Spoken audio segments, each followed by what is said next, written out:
ఉదయకాలం ముందు ప్రభుని సన్నిధానంలో ఆరాధించి ఘనపరిచి మయంపరచగలిగే ధన్యతను భాగ్యాన్ని దేవుడు మనకు అనుగ్రహించి ఇచ్చినాడు. అందరం కూడా దేవుడు ఎంతైనా స్తుతించబద్దులమైంటున్నాం. వాస్తవానికి ఈ దినాన్ని చూడలేక ఎంతోమంది యవనస్తులు యవన బిడ్డలు కదండి ఈ లోకయాత్ర ముగించారు. నిన్ను నన్ను ప్రేమించాడు ప్రభువు. ఆయన మహా కృపను బట్టి ఆయుష్ను ఆరోగ్యాన్ని పొడిగించాడు. అంతకన్నా పరమ భాగ్యం ఆయన సన్నిధానంలో ఆరాధించగలిగే గొప్ప ఆధిక్యతను ధన్యతను దేవుడు మనకు అనుగ్రహించున్నాడు. అందును బట్టి దేవుని ఎంతైనా స్తుతించే బద్దులమంటున్నాం. మీరు ప్రార్థించిన మేరకు అర్ధవేడి ప్రాంతానికి వెళ్ళి రావడం దేవుడు కృప చూపించున్నాడు. అందును బట్టి దేవుని ఎంతైనా స్తుతించే బద్దులమంటున్నాం. అలాగనే అక్కడ కూడా 2 రోజులు ఒక సువార్త కూడికను ఏర్పాటు చేశారు వేరే వేరే గ్రామంలో. ఆ సువార్త కూడికలో కూడా పాల్గొనే దేవుడు అల్పుడున్న నాకు కూడా అనుగ్రహించాడు. వారి మధ్యలో సాక్ష్యం అలాగే సువార్త చెప్పే ధన్యతను భాగ్యాన్ని దేవుడు అనుగ్రహించాడు. అయితే 2 గ్రామంలో అలాగే పైన ఒక పెద్ద బూరలు పెట్టి ఆ గ్రామం కంత వినపడేలాగా అక్కడ ఏర్పాటు చేశారు. చాలా చక్కగా ఏర్పాటు చేశారు. అలాగనే ప్రార్థించిన మీ అందరూ కూడా హృదయపూర్వకంగా తెలియజేస్తుంటున్నాం. నిజంగా అక్కడ వాక్య క్రమం అక్కడ ఆరాధన క్రమము చాలా స్ట్రిక్ట్గా ఉంటుంది. మనం ఒక్కరు కూడా నిలబడలేమేమో అనిపిస్తుంది. ఎందుకంటే వెంకటరెడ్డి గారు వాళ్ళ దగ్గర వచ్చే ఒక విశ్వాసులు ఎలా ఉంటారంటే గంట ముందరే వచ్చి కూర్చొని ప్రార్థిస్తూ ఉంటారు. ఒకవేళ ప్రార్థించే టయానికి వచ్చినట్టయితే ప్రార్థన అయిన తర్వాత మొదటి ప్రార్థన అయిన తర్వాత వచ్చినట్టయితే వారు బల్ల కూడా ఇవ్వరు. వారిని బయట నిలబెట్టే చేస్తాడు ఆయన. అంటే దేవుని మందిరం అంటే నీకు అంత నిర్లక్ష్యమా అంత చురుకమా అని ఆయన తెలియజేస్తూ విశ్వాసులని బయట నిలబెట్టి చేస్తాడు. ఆ పనిష్మెంట్ ఏమో తెలియదు. కానీ అయితే ఆ దేవుని ఆరాధన సమయాన్ని ఎంత ఘనంగా ఆచరించాలో ఎంత ఘనంగా దేవుని ఆరాధించాలనే విషయాన్ని వారు తీసుకుని వస్తూ అక్కడ చాలా క్రమాన్ని పాటిస్తూ వస్తున్న వారుగా చూస్తూ మేము కూడా ఆ విషయాల్లో చాలా నేర్చుకునగలిగాం. వారి ద్వారా చాలా విషయాలను కూడా నేను కూడా నేర్చుకునగలిగించున్నాను. అలాగనే వస్త్రాల విషయాలు కూడా ఎలాంటి ఆరాధించే టైంలో ఎలాంటి వస్త్రాలు వేసుకొని వచ్చి దేవుడిని ఆరాధించాలి అనే విషయాన్ని కూడా తెలియజేస్తూ వారు ఆ విషయాలన్నీ వాడు అక్కడ బహిరంగంగానే తెలియజేస్తారు. ఇలాగుంటేనే బల్ల ఇస్తాను, ఇలాగుంటేనే ప్రభువుకు ఇష్టం కనుక అలాగుంటేనే ప్రభువును కనపరచాలి ఆరాధించాలి అని తెలియజేస్తూ వస్తున్నవారు. శారీ కట్టుకుని వస్తేనే అక్కడ బల్లకు ఆహ్వానిస్తాడు, కానీ వేరేవారిని ఎందుకయ్య గారు వేరే డ్రెస్ వేసుకుని వస్తే మీరు ఆహ్వానించారు నేను అడిగితే ఇప్పుడు పెళ్లి కుమారుడు నువ్వు పెళ్లికి సిద్ధంగా ఉంటున్న సందర్భంలో పెళ్లి కుమారుడు వివాహ సందర్భంలో నీవు శారీ వేసుకుని వస్తావా డ్రెస్ వేసుకొని వస్తావా నన్ను అడిగాను. మంచి శారీ కట్టుకొని వస్తారు. పెళ్లి కుమారుడికి వచ్చేటప్పుడు పెళ్లి కూతురు మంచి శారీ కట్టుకొని వస్తుంది. అయితే పరమ పెళ్లి కుమారుడైన ప్రభువుని యేసుక్రీస్తు వారిని దర్శించడానికి వస్తున్నప్పుడు నేను ఎలాంటి డ్రెస్ వేసుకొని వస్తుంటున్నావు అని చెప్పినప్పుడు నాకు కూడా కొంచెం భయం అనిపించింది. అవును కదా, వాస్తవమే. ఆయన సన్నిధానికి వచ్చేటప్పుడు శారీ కట్టుకొని రావాలి అనే విషయాన్ని కూడా ఆయన తెలియజేస్తూ అంటే అలాంటి కొన్ని విషయాలను కూడా మేము అక్కడ 2 రోజులు నేర్చుకోగలిగాం, చూడగలిగాం, వారి పరిచయం చూడగలిగాం. నిజంగా ఆయన 73-74 ఏళ్ళు అయినా కూడా ఒక అబ్రహాములాగా పరిగెత్తి పనిచేశాడు. అలాగే ఒక దైవజనుని ప్రేమించే రీతిగా మా కుటుంబాన్ని కూడా వారు ప్రేమించారు. అక్కడున్న సంఘ ప్రియుల కొరకు మీరు భాగంగా ప్రార్థించండి. అలాగే వారికి వస్తున్నప్పుడు ఒక చిన్న విషయం తెలియజేశాడు. ఇంకా నా ఆయుష్ కాలం తగ్గిపోతూ ఉంది, నా బలం తగ్గిపోతూ ఉంది. ప్రభు చిత్తమైతే ఎవరైనా ఒకరు ఇక్కడ నిలిచి పనిచేసే వారికి కావాలి, వారి కొరకు దయచేసి ప్రార్థించండి అని తెలియజేశారు. సంఘంగా మీకు తెలియజేస్తుంటున్నా అక్కడుండి పని చేసేవారిని ఆయన ఏర్పాటులో ఉన్నవారు అక్కడ నిలిచి పని చేయడానికి మీరు భారంగా ప్రార్థించవలసిందిగా మనం చేస్తుంటున్నాం. అలాగనే అన్న ఇక్కడే తెలియజేస్తారు కదండి, కనేపల్లి యొక్క సైట్ విషయంలో కూడా మనమందరము ఒక్కొక్క చేయి వేసినట్లయితే సైతం తీయడానికి దేవుడు సహాయం చేస్తాడు. అలాగూ వేద్దాం తీద్దాం, ఎందుకంటే అది శాశ్వత కాలం ఉండేది కదండి. ఈ లోకం ఉన్నంత వరకు మనం చేసే పరిచయం అలా నిలిచిపోయేదిగా ఉండాలి. కానీ మనం ఎంతో ఖర్చు పెడతాం కదండి, ఎంతో ఖర్చు పెడతాం దేనికో. కానీ దేవుని పనికి మన గుప్పిలు ఇద్దామండి, మనకు దేవుడు ఏది పొదవు చేయడు. అది నా అనుభవంలో నేను చెప్తా ఉన్న మాట. దేవుని పనికి మనం ఇద్దాం, దేవుణ్ణి ఘనపరుద్దాం. అలాగే కొద్ది నిమిషాలు మాత్రమే దైవ గ్రంథం కొన్ని మాటలు మనం చూసుకొని ముగించుకుందాం. నా సమయాన్ని నేను ముగిస్తాను. దానియేలు గ్రంథము 1వ అధ్యాయము 4 వచనాలను మనం మార్చి చదువుకుందాం. దానియేలు గ్రంథము 1వ అధ్యాయము 4 వచనాలను మనం మార్చి చదువుకుందాం. యూదారాజుకు యెహోయాకీము ఏలుబడిలో 3వ సంవత్సరమున బబులోను రాజు నెబుకద్నెజరు యెరూషలేము మీదికి వచ్చి దాన్ని ముట్టడి వేయగా,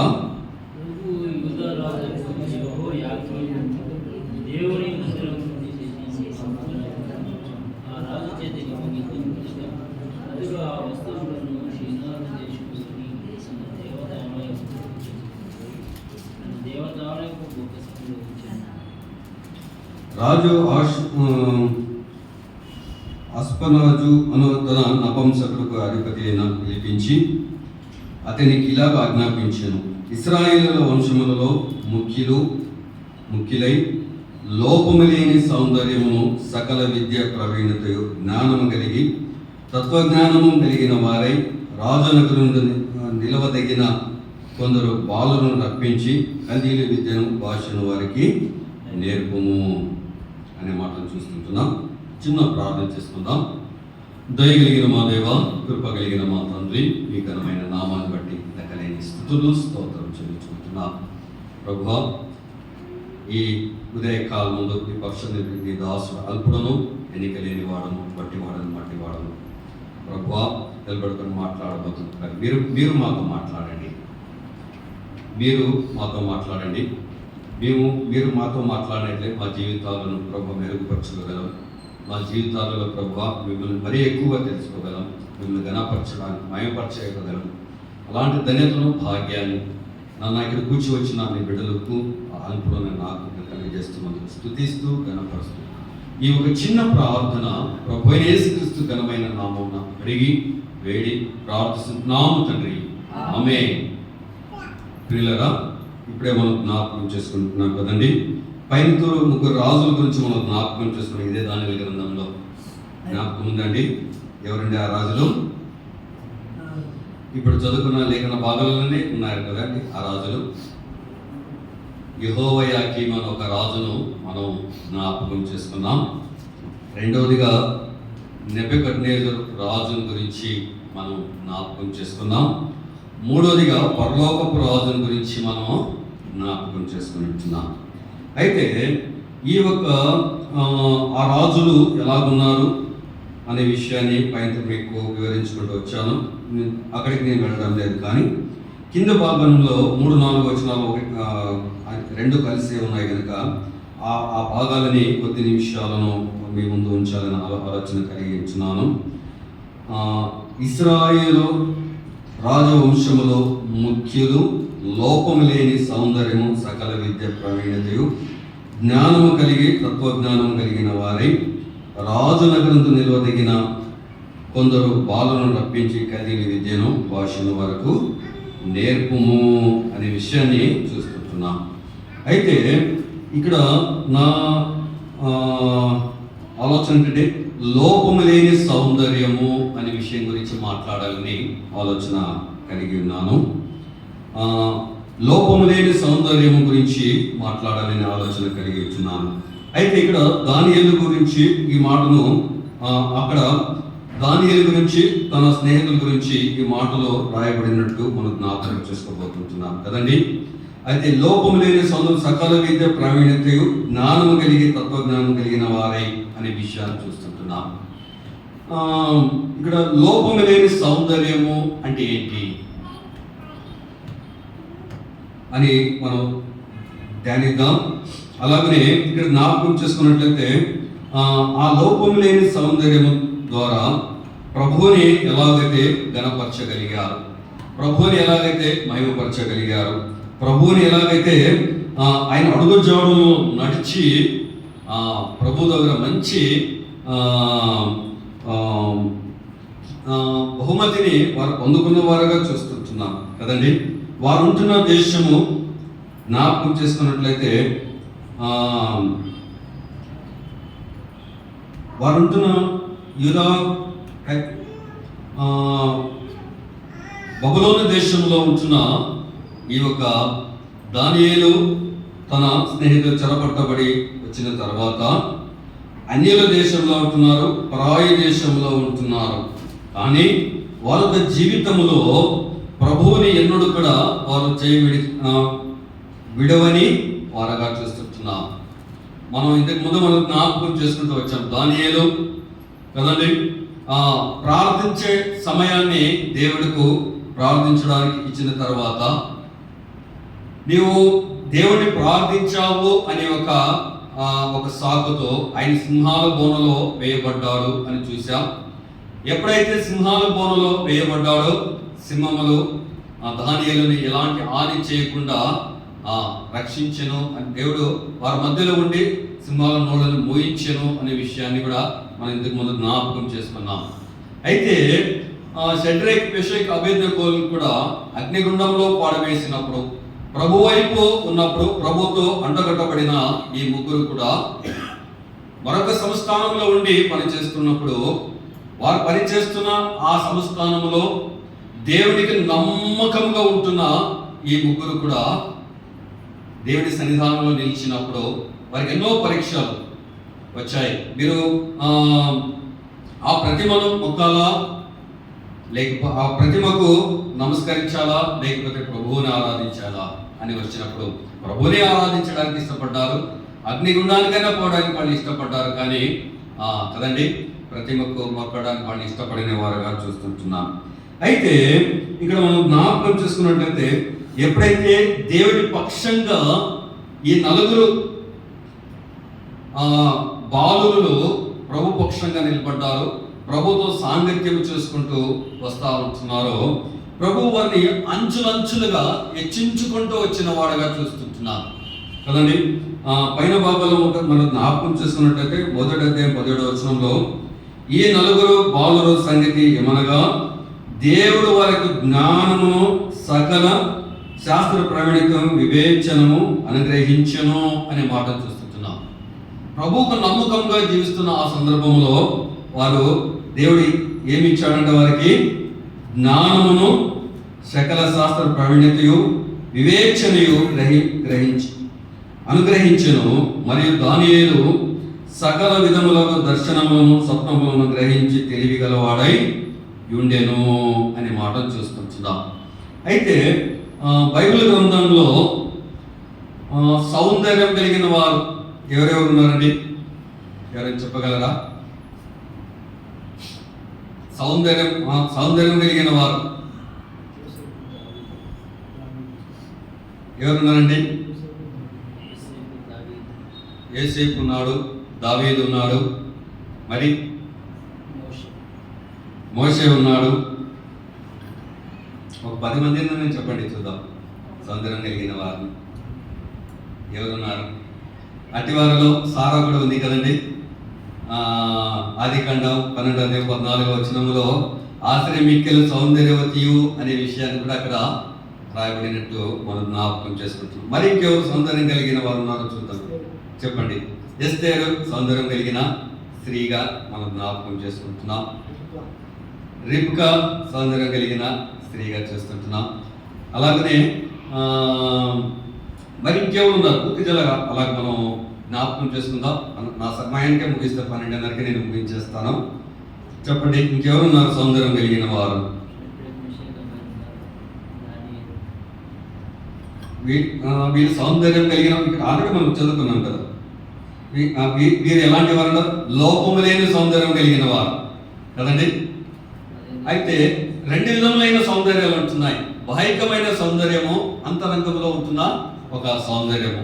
ఈ రెండింటి గురించి నేను కొద్దిగా వివరించి నేను ముగించి వేస్తాను. మరి ఎవరు ఉంటున్నారు?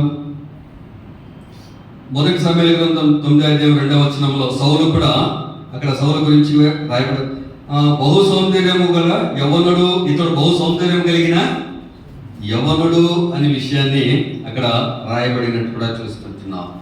అంతేకాదు కానీ 2 సమయాల గ్రంథము 14:25 జ్ఞాపకం చేసుకున్నట్లయితే అబుషలోము గురించి కూడా ఇశ్రాయేలు అందరిలో అబుషలోము సౌందర్యం గలవాడు ఒకడును లేడు, అరికాలు మొదలుకొని తల వరకు ఏ లోపము అతని యందు లేకపోయేను అనే విషయాన్ని అక్కడ అబుషలోము గురించి రాయబడినట్టు కూడా చూస్తుంటున్నాం. అంతేకాదు కానీ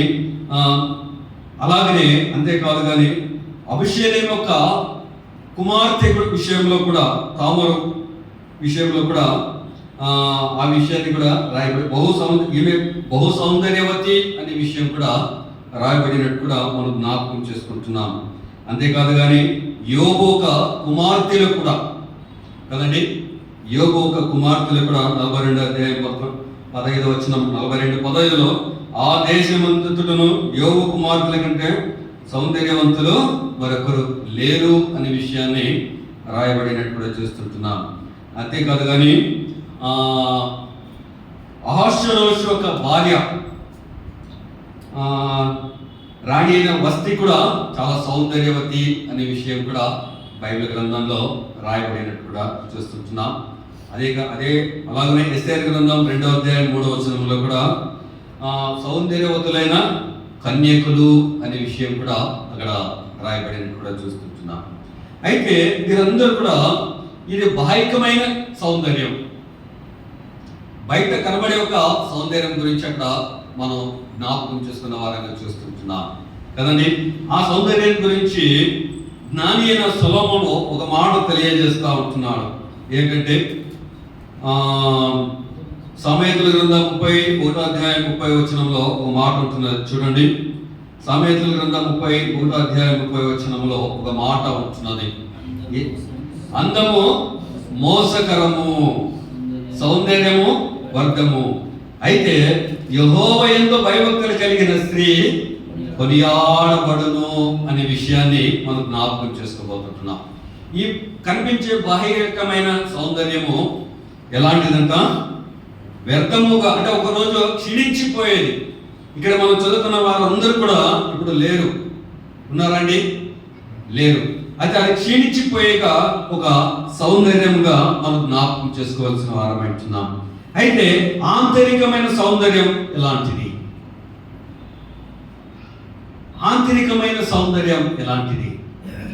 ఎలాంటి మనకు జీవితాలలో అలవడించుకుంటే, అలంకరించుకుంటే ఆ ప్రభువుకు అందంగా కనబడతాం, ప్రభువుకి ఇష్టంగా కనబడతాం, ప్రభు ఒక దృష్టిలో చాలా అందంగా కనబడతాం. ఒకసారి మనం ఆలోచన చేద్దాం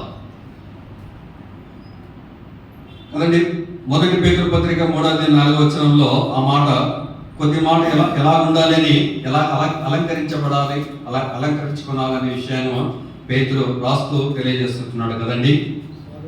సాధువైనట్టియు మృదువైనట్టియు గుణమును అక్షయాలంకరమును మీ హృదయపు అంతరంగ స్వభావముగా అలంకారముగా ఉండవలెను, అది దేవుడి దృష్టికి మిక్కుల విలువ గలది అనే విషయాన్ని తెలియజేస్తున్నట్టు కూడా చూస్తుంటున్నాం. ఎలా ఉండాలంట? సాధువైనట్టు మృదువైనట్టు గుణమును అక్షయాలంకారమును మీ హృదయం అంతరంగమును స్వభావమును అలంకరించుకున్నట్లయితే. అయితే ఎలాగ అలంకరించుకునాలి? దేని చేత మనం అలంకరించుకోవాలి? ప్రభువుకు సౌందర్యంగా కనబడాలంటే దేని చేత మనం అలంకరించుకోవాలి అని ఒకసారి మనం ఆలోచన చేద్దాం కదండి. అదే 1 తిమోతి పత్రిక 2:10 ఒక మాట ఉంటున్నది చూడండి. 1 తిమోతి పత్రిక 2:10 ఒక మాట ఉంటున్నది.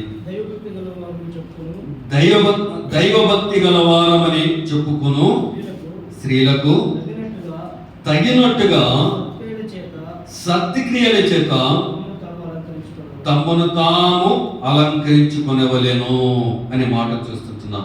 ఇది ఎవరికి తెలియజేస్తున్నారు అంటే దైవభక్తి కలిగిన స్త్రీలకు ఎలాగో అలంకరించుకోవాలి, ఎలా ఉండాలి అనే విషయాన్ని చూస్తున్నాం. సత్క్రియల చేత అని చూస్తుంటున్నాం. ఏ క్రియలండి? సత్క్రియల చేత. సత్క్రియలంటే మంచి క్రియలు, మంచి పనులు చేయడం ద్వారా, మంచి పరిచర్య చేయడం ద్వారా కదండి, మంచి పని చేయడం ద్వారా, మంచి పని చేయడం ద్వారా సత్క్రియలు చేయడం, తమను తాము అలంకరించుకోవాలి అనే విషయాన్ని తెలియజేసుకుంటూ అపోస్తలుడైన పౌలు తిమోతికి తెలియజేసుకుంటూ వస్తున్నట్టు కూడా చూస్తున్నాం. అలాగనే రెండవ మాటగా మనం జ్ఞాపకం చేసుకున్నట్లయితే మొదటి పేతురు పత్రిక 3వ అధ్యాయం 5వ వచనంలో ఒక మాట ఉంటుంది చూడండి. ఆడక అలంకరణ మనకి కనబడుతుందండి. అక్కడ కూడా చూస్తున్నాం. అటువలే పూర్వము దేవుని ఆశ్రయించిన పరిశుద్ధ స్త్రీలను తమ స్వపురుషులకు లోబడి ఉండుట చేత తమను తాము అలంకరించుకొని అనే మాట చూస్తుంటున్నాం. ఇక్కడ పైన భాగాల్లో మనం జ్ఞాపకం చేసుకుని ఇస్తున్నాం. సత్క్రియల చేత అలంకరింపబడాలి. రెండవదిగా తమ స్వపురుషులకు లోబడుట వలన తమను తాము అలంకరించుకోవాలి అనే విషయాన్ని ఇక్కడ జ్ఞాపకం చేసుకుంటున్నాం. ఇవన్నీ ఒక అలంకరణగా ఉంచి వచ్చాడు, అలంకరణగా దేవుడు ఉంచుతూ వచ్చినట్టు కూడా చూస్తుంటున్నాం. అలాగనే అదే పేతురు పత్రికని 5వ అధ్యాయం 5వ వచనంలో కూడా ఒక మాట రాయబడి చూడండి. ఇది ఎవరికి చెప్తున్నట్టు చిన్నవాళ్ళకి తెలియజేస్తా ఉంటారు. చిన్నలారా మీరు పెద్దలకు లోబడి ఉండి మీరందరూ ఎదుటివాని ఎడల దీన మనసును వస్త్రమును ధరించుకొని మిమ్మల్ని మీరు అలంకరించుకొని దేవుడు అహంకారాలను ఎదిరించి దీనులకు కృపను అనుగ్రహించెను. ఎలా ఉండాలంటండి? దీన మనస్సున వస్త్రమును ధరించుకోవాలి. మొదటి ఏ వస్త్రం ధరించుకున్నాడు? సత్క్రియల చేత అలంకరించుకున్నాడు. రెండవదిగా స్వపురుషులకు లోబడి అలంకరించుకున్నాడు. మూడవది దీన మనస్సున వస్త్రమును ధరించుకున్నట ద్వారా మిమ్మల్ని మీరు అలంకరించుకునడి. మిమ్మల్ని మీరు అలంకరించుకునడి. చిన్నలారా మీరు పెద్దలకు లోబడి ఉండి అనే మాటను తెలియజేస్తూ వస్తున్నట్టు కూడా చూస్తుంటున్నాను కదండి. ఇప్పుడున్న సిచ్యువేషన్లో చిన్నలు పెద్దలకు లోబడుతూ ఉన్నారా? చెప్పండి. చాలా బాధాకరమైన విషయం. అయితే బయట వారు ఎలా ఉంటారో మనకు అనవసరం, కానీ మనం విశ్వాసం కలిగిన మన పిల్లలుగా ఉంటున్న మన వారును మనం అలా నేర్పించి ఒక స్థాయికి మనం తీసుకుని వెళ్దాం. ఏంటంటే మీరు పెద్దలకు లోబడి ఉండి మన దేవుడు తెలియజేస్తా ఉంటున్నారు. బిడ్డలు కూడా మేము తెలియజేస్తా ఉంటున్నాం కదండి. పెద్దలకు లోబడి ఉండాలి. పెద్దలకు ఎదురు మాట్లాడేవారుగా ఉండకూడదు. పెద్దలను హృదయాన్ని కదండి నొప్పించే కుమారులుగా ఉండకూడదు, కుమార్తెలుగా ఉండకూడదు. తల్లిదండ్రులు బాధపరిచే కుమారులుగా ఉండకూడదు, చిన్నపిల్లలుగా ఉండకూడదు. తల్లిదండ్రులకు విధేయులుగా ఉండాలి. తల్లిదండ్రుల్ని సన్మానించాలి, వారి మాట వినాలి. ఒకవేళ నువ్వు మాట విన్నట్టయితే, తల్లిదండ్రుల మాట విన్నట్టయితే దైవగ్రంథంలో రాయబడ్డది, నీవు దీర్ఘాయుష్మంతుడు అవుతావు, నీ దీర్ఘాయుష్మంతురాలు అవుతావు అని కదండి ఆ దైవ గ్రంథంలో రాయబడినట్టు కూడా చూస్తుంటున్నాం. అందుకే అక్కడ చిన్నలారా మీరు పెద్దలకు లోబడి ఉండాలి. పెద్దలు ఏది చెప్తే అది వినాలి, అది చేయాలి. చేసినప్పుడు ఘనత కదండి, ఘనత. అయితే లోబడి ఉండడం ద్వారా, దీన మనస్సు కలిగిన వస్త్రమును ధరించుకునడం ద్వారా వారు చెప్పినప్పుడు నేను చేస్తాను, మీరు చెప్పినట్టే నేను పని చేస్తాను అన్నప్పుడు నిజంగా అది దీన మనస్సు అండి. లేకుంటే నేను చేయబో అనేవారు లేరా? ఇది నా పని కాదు, ఇప్పుడు నేను చేయను కదండి. అది దీన మనసు కాదు, అది అహంకారపు మనసు. కింద భాగంలో ఆ విషయం కూడా రాయబడినట్టు కూడా చూస్తుంటున్నాం కదండి. దేవుడు అహంకారాలను ఎదిరించును, దీనులకు కృప అనుగ్రహించును. అయితే దేవుడి కృప మనం పొందుకోవాలంటే మనము ఎలా ఉండాలంటే దీన మనస్సు వస్త్రమును ధరించుకున్న వారంగా ఉండవలసిన వారమైంటున్నాం. అయితే మరొక మోడల్ మనం ఒకసారి జ్ఞాపకం చేసుకున్నట్లయితే అది సామెతల గ్రంథం 17వ అధ్యాయం 6వ వచనంలో ఒక మాట ఉంటున్నది చూడండి. సామెతల గ్రంథం 17వ అధ్యాయం 6వ వచనంలో కుమారులు వృద్ధులకు కిరీటము, తండ్రులే కుమారులకు అలంకారము. ఎవరండి కిరీటము? కుమారులు వృద్ధులకు కిరీటము, తండ్రులే కుమారులకు అలంకారము. అంటే తండ్రులు అయిన వారు ఎలా ఉండాలి అంటే అలంకార రీతిగా, అంటే పిల్లలకు మాదిరిగా ఉండాలని అక్కడ పిల్లలకు తండ్రులకు కూడా దేవుడు తెలియజేస్తా ఉంటున్నాడు.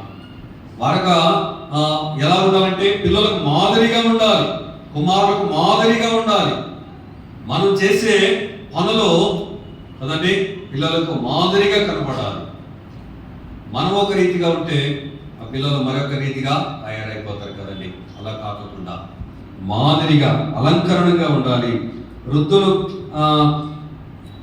వృద్ధులకు కిరీటము, తండ్రులు కుమారులకు అలంకరణగా చూస్తుంటున్నాం కదండి.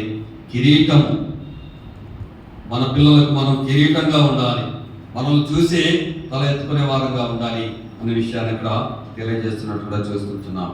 అలాగనే అదే సామెతల గ్రంథం 20వ అధ్యాయం 29వ వచనం జ్ఞాపకం చేసుకున్నట్లయితే యవనస్తుల బలము వారికి అలంకారము, తెలనెరువు వృద్ధులకు సౌందర్యము. చూడండి, యవనస్తులకు ఒకవేళ అలాగున్నప్పుడు తల్లిదండ్రులకు విధేయులుగా ఉన్నప్పుడు ఎలా ఉంటారంటే యవనస్తులు ఎలా ఉంటారంటే యవనస్తులు బలము వారికి అలంకారము అనే మాట చూస్తుంటున్నా. ఎంత మంచి మాట అండి. యవన బిడ్డలకు దేవుడిచ్చే ఒక బలము ఒక అలంకారంగా ఉన్నట్టు కూడా చూస్తుంటున్నాం. యవన కాలంలో ప్రభువును ధ్యానిస్తూ ఉండాలి. ఇక్కడ మనం దానియేలు మనం జ్ఞాపకం చేసుకుంటూ వచ్చాం. అయితే వాళ్ళ 15-16 సంవత్సరంలో దేవుడిని వాళ్ళు విశ్వాసం ఇచ్చిన వారుగా చూస్తుంటున్నాం. దేవుడిని అడుగుజాడలో నడుస్తున్న వారుగా చూస్తుంటున్నాం. అయితే వాళ్ళు పరాయ దేశంలో ఉన్నప్పటికీ కూడా ఆ భార్య దేశంలో ఆ యవన కాలానికి వచ్చే లోపల ప్రభు కొరకు నమ్మకంగా ఉన్నారు, బలమైన వారుగా చూస్తున్నాం. వారు పని చేస్తూ వారికి పనిలో దేవుడి పని చేస్తూ ఉన్నారు. అంతేకాదు కానీ ఈలోకంగా వారి పోషణ కొరకు వారి పని కూడా చేస్తున్న వారుగా చూస్తున్నాం. రాజనగరిలో ఎన్నో పనులు ఉంటున్నాయి.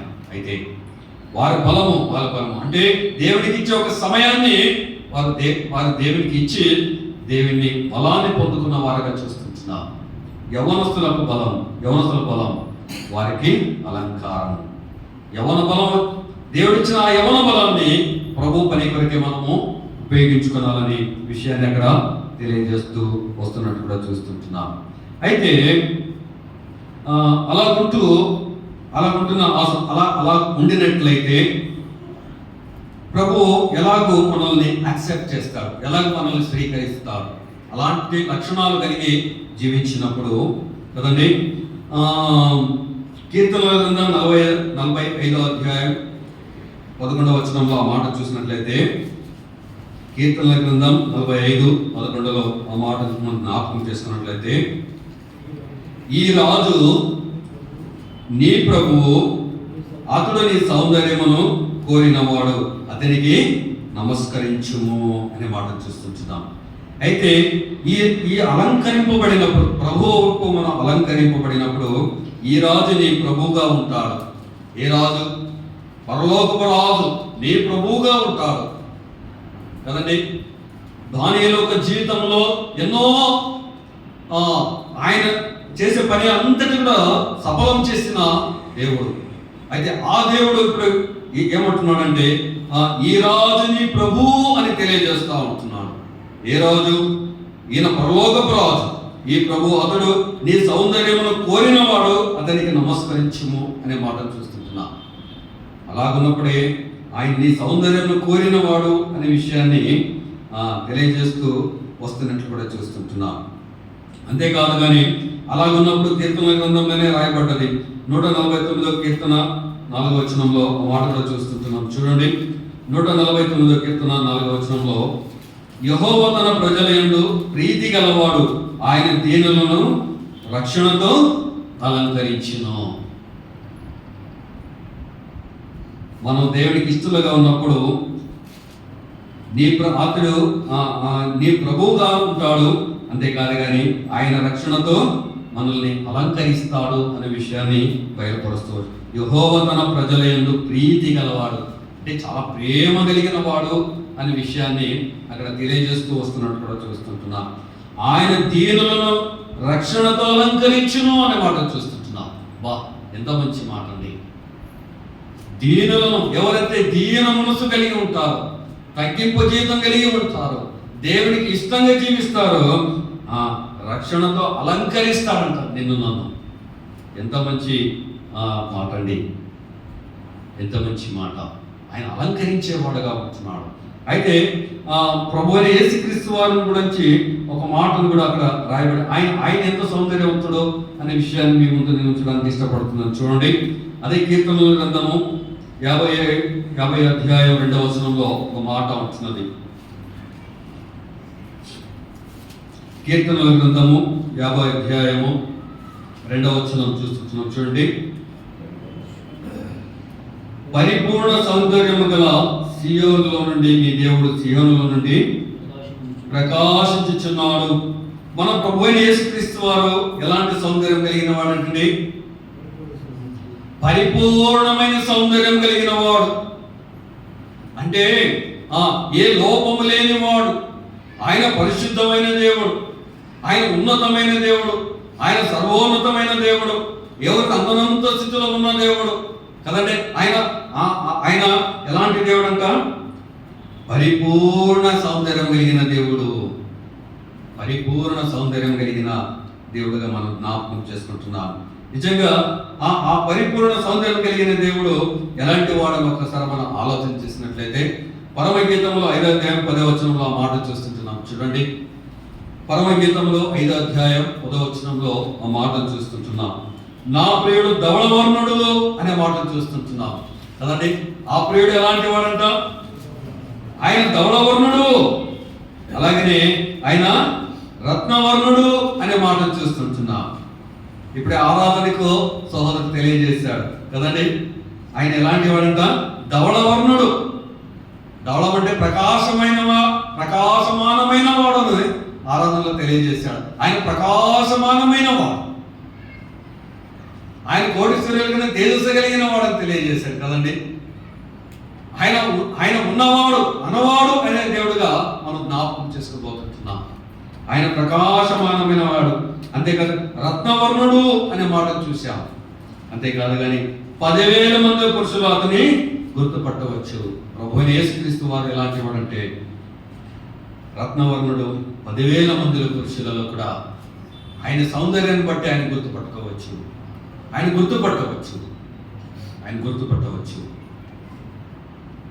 ప్రభువైన యేసుక్రీస్తు వారిని గుర్తుపట్టవచ్చు అనే విషయాన్ని మనం జ్ఞాపకం చేసుకుంటున్నాం.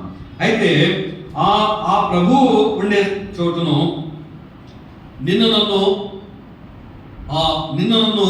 ఆయన ఉండే చోటులో నిన్ను నన్ను ఉంచాలని ఆయన యొక్క ఆలోచన కలిగిన వాడై ఉన్నాడు. ఆయన యొక్క తలంపు, ఆయన ఉద్దేశం చాలా గొప్పదిగా ఉంటున్నారు కదండి. ఆయన ఇక్కడ నిన్ను ప్రేమిస్తూ ఉన్నాడు. దీనికి అధికమైన ప్రేమ ఆయనతోనే ఉండాలి, ఆయన యుద్ధనే ఉండాలి, ఆయనతోనే సహవాసం చేయాలని ఆ ప్రభు ఆలోచన కలిగిన వాడు కనుక నిజంగా ఆ పట్టణాల గురించి, ఆ ప్రకాశమైన పట్టణం, ఆ సౌందర్యమైన పట్టణం, ఆ సౌందర్యం కలిగిన ఆ ప్రభు ఉంటున్న ఆ పట్టణం గురించి ఒక మాట మనం చూస్తున్నాం, ముగించుకుంటున్నాం. చూడండి, ప్రకటన గ్రంథం 21 అధ్యాయం 23 వచనంలో మనం చూసినట్లయితే, ప్రకటన గ్రంథం 21 అధ్యాయము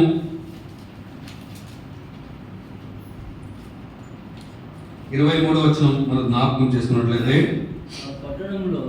ఆ పట్టణంలో ప్రకాశించుటకై సూర్యుడైనను చంద్రుడైనను దానికి అక్కరలేదు, దేవుని మహిమయే దానిలో ప్రకాశించుచున్నది, గొర్రెపిల్లయే దానికి దీపము. చూడండి, అంటే ఆ పరలోక పట్టణములో, ఆ పరిపూర్ణ సౌందర్యం కలిగిన ఆ ప్రభు ఉండే పట్టణములో, ఆ ఉన్నతమైన ఆ పట్టణములో, అక్కడ అది ఎలాంటి పట్టణము అని జ్ఞాపకం చేసుకున్నట్లయితే, ఆ పట్టణం ప్రకాశించుటకై సూర్యుడైనను, మరేమో లేదంటండి, సూర్యుడైనను చంద్రుడైనను లేని పట్టణం. అంటే సూర్యుడు చంద్రుడు లేని పట్టణం ఎలా ఉంటుందండి? ఇక్కడ సూర్యుడు చంద్రుడు లేదంటే ఎలా ఉంటుందండి? ఎలా ఉంటుంది? కమ్మ చీకటే కదా, చీకటే కదా. అయితే ఆ పరలోకంలో సూర్యుడు లేదు, చంద్రుడు లేదు, మరి ఎలా ప్రకాశిస్తుందండి? చెప్పండి చూద్దాం, ఎలా ప్రకాశిస్తుంది?